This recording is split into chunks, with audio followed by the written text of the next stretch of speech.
नमस्ते।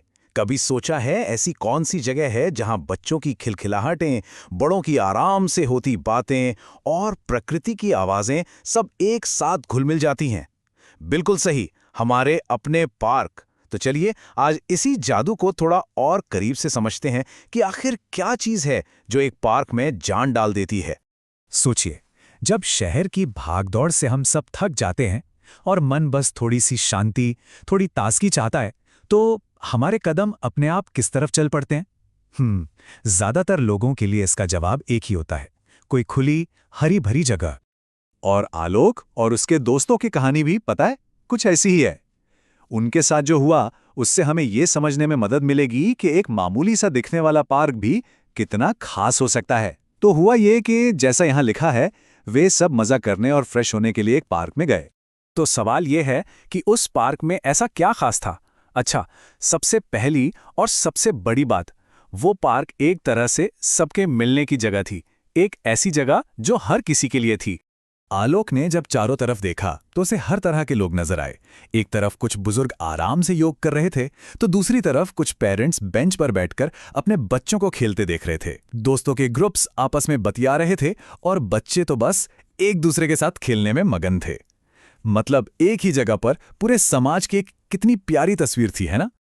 और पता है, यही तो इसकी सबसे कमाल की बात है। सोचिए, एक पार्क उन बहुत कम पब्लिक जगहों में से है जहां अलग अलग पीढ़ियों के लोग एक ही वक्त में एक ही जगह पर साथ होते हैं। और ये जो मेलजोल है ना, यही किसी भी हेल्दी कम्युनिटी की नींव होता है। अच्छा, तो लोगों के इस मेलजोल के अलावा पार्क में और क्या था? अरे भाई, खेल का मजा। सही मायनों में पार्क तो एनर्जी और मस्ती का एक खुला मैदान होता है। और जानते हैं क्या? आलोक और उसके दोस्त भी खुद को रोक नहीं पाए, एकदम बच्चों की तरह मस्ती में लग गए। वो स्लाइड से नीचे फिसले, झूलों पर झूले, मैरी गो राउंड पर गोल गोल घूमे और फिर सीसॉ पर ऊपर नीचे। वाकई वो पल पूरी तरह से एनर्जी और एक्साइटमेंट से भरा हुआ था। लेकिन देखिए, मजा सिर्फ इन झूलों तक ही नहीं था। असली खुशी तो उस आज़ादी में थी, दौड़ने की, एक दूसरे का पीछा करने की और बस खेलने की। जैसा कि यहाँ बताया भी गया है, सभी इधर उधर दौड़ रहे थे और खेल रहे थे। मतलब कोई नियम नहीं, कोई रोक टोक नहीं, बस खेलने का वो एक सच्चा वाला मजा। तो हमने लोगों की बात की, खेलकूद की बात की। अब आते हैं पार्क के तीसरे और बहुत जरूरी हिस्से पर, और वो है प्रकृति का एहसास। सच कहें तो ये पार्क हमारी शहरी जिंदगी में एक छोटे से जंगल या एक सुकून देने वाली जगह की तरह होते हैं। बस एक बार सोच कर देखिए, चारों तरफ हरियाली ही हरियाली, खूबसूरत पौधे और उन पे चढ़ती हुई बेलें, मौसम के हिसाब से खिले हुए फूल, उन पे मंडराती रंग बिरंगी तितलियां, और इन सब के बीच हवा में गूंजता हुआ पक्षियों का मीठा संगीत। ये पूरा माहौल ही ऐसा होता है जो दिल दिमाग को एकदम शांत कर देता है। और इस एक छोटी सी बात में कितनी शांति है। वहां बहुत से पक्षी मीठे गीत गा रहे थे, है ना? प्रकृति की ये जो आवाज है, ये हमारे मन पे एक बहुत गहरा और सुकून भरा असर छोड़ती है, और यही तो पार्कों को इतना खास बनाती है। तो हमने देखा कि पार्क में क्या क्या होता है।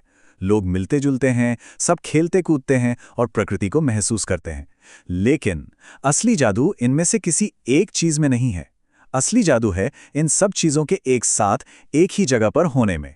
और इसी को हम कह सकते हैं वाइब्रेंसी या जीवंतता का फॉर्मूला।